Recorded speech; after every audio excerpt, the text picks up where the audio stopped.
Bago po tayo magsimula, isang pasasalamat muna kay Panginoong Hesus na siyang dahilan kung bakit muli tayong nabigyan ng pagkakataon na makagawa ng video ngayon. Sa Kanya ang lahat ng papuri, pasasalamat at kaluwalhatian. At syempre, bago tayo dumiretso sa ating paksa, gusto kong magbigay ng mainit na shoutout kina Sir Daniel Callejo, Emilio Dalit Escobar at Monalyn D. Tamayo. Shoutout din syempre sa lahat ng ating mga masugid na viewers at followers na walang sawang sumusuporta. Maraming salamat po sa inyong pagtangkilik at tiwala. Ngayon pag-usapan natin. Bakit parang mas masaya pa rin noon kaysa sa ngayon, kahit mas high-tech na ang panahon? Noon, simple lang ang buhay. Ang kaligayahan ng mga tao ay nakukuha sa maliliit na bagay. Naglalaro ang mga bata sa kalsada gamit ang tansan, goma o simpleng tirador. Wala mang cellphone, ramdam ang halakhakan at samahan.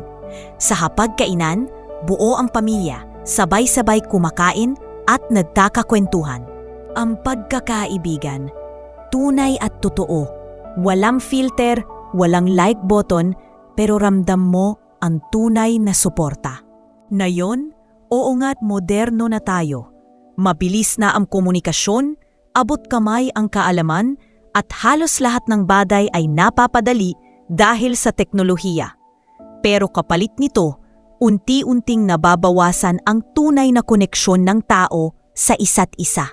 Madalas, mas abala sa cellphone kaysa sa pakikipag-usap ng personal. Mas marami ang online friends pero kakaunti ang tunay na kaibigan na nandyan kapag kailangan. Kaya nga masasabi natin, ang kasiyahan noon ay galing sa puso at samahan, habang ngayon, kadalasan, ay galing lang sa mga bagay na panandalian at mabilis ding lumilipas.